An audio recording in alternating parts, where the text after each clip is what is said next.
Деньги давно стали важной и неотъемлемой частью жизни каждого человека.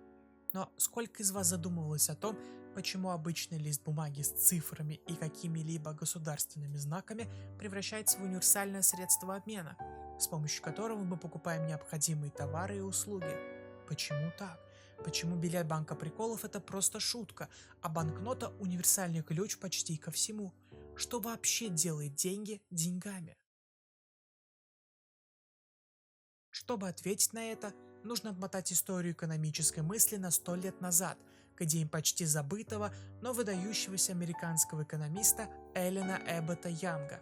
В своей работе под названием «Тайны денег» он подробно разобрал природу денег как явления.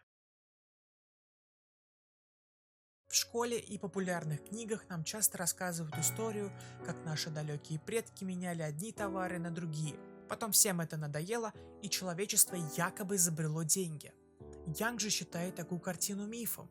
По его мнению, бартер никогда не был основой торговли в значимых масштабах, а появление денег было естественным процессом, который сопровождал развитие обмена. То есть человечество не заменяло бартер деньгами. Скорее, деньги возникли сразу, как только появилась сама торговля. Опираясь на труды историка Теодора Момзена, Янг отмечает любопытный факт.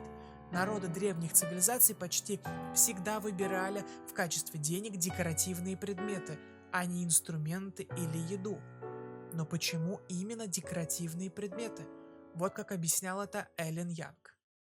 Если и есть какое-то четкое и фундаментальное различие между предметами первой необходимости и предметами роскоши, то оно заключается в том, что потребность человека в предметах первой необходимости может быть удовлетворена, в то время как стремление к украшениям, как и к другим товарам, удовлетворяющим любовь к отличиям и демонстрации, ненасытно. Проще говоря, еды нужно ровно столько, сколько человек может съесть. А вот желание обладать украшениями, редкими металлами или знаками статуса не имеет естественного потолка или лимита. Для Янга деньги это не просто предметы, которые хотят люди, несмотря на их профицит или дефицит. Для него деньги это товар или группа товаров, которые принимаются в обмен всеми участниками торговли, которые не связаны с личным кредитом того, кто их отдает. Они обладают ценностью только в торговле, а не сами по себе.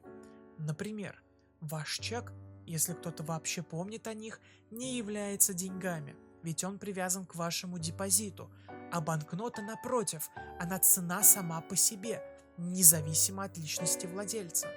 Но есть характеристика, которую Эллен Янг считал ключевой. Единственная по-настоящему важная характеристика денег заключается в том, что их владелец должен иметь возможность избавиться от них без чрезмерных потерь. У других товаров есть конечные потребители.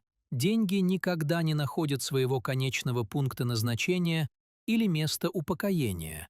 Они переходят от одного человека к другому, пока, наконец, не изнашиваются, не теряются или не переплавляются и не перестают использоваться. У обычных товаров есть конечные потребители. Хлеб съедают, одежду носят до дыр и так далее. Деньги же не имеют конечного пункта назначения. Они постоянно переходят из рук в руки, пока не изнашиваются и не исчезают из обращения в фонтанах туристических городов. Если вы не можете легко отдать вещь, это плохие деньги. Для лучшего понимания Янг предлагает исторический пример. Табак как деньги в колониальной Вирджинии. Табак использовался как деньги не потому, что всем хотелось курить, а потому что у него был устойчивый внешний рынок, а именно британские покупатели. Он имел стабильную ценность как экспортный товар. То есть колонисты знали, с табаком всегда можно будет приобрести необходимые английские товары. Табак был деньгами именно потому, что обладал покупательной способностью, а не из-за собственной полезности. Существует распространенное заблуждение, будто бы ценность монеты или банкноты полностью определяется государственным гербом или авторитетом власти. По мнению Эллена Янга, сама по себе печать не создает ценность. Но государственное обязательство принимать деньги в качестве платежа – вот действительно важный элемент. И именно общественное признание делает деньги деньгами. Пришло время подвести итоги. Эллен Янг помогает нам взглянуть на деньги под другим углом. Теперь мы знаем, что деньги не были заменой бартера, они возникли вместе с торговлей. Деньгами становятся товары с устойчивым и ненасыщаемым спросом. Деньги не имеют конечного потребителя. Главное свойство денег – возможность легко от них избавиться.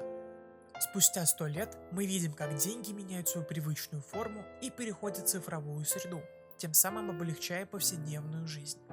Но все так же остается важным помнить, что же делает деньги деньгами.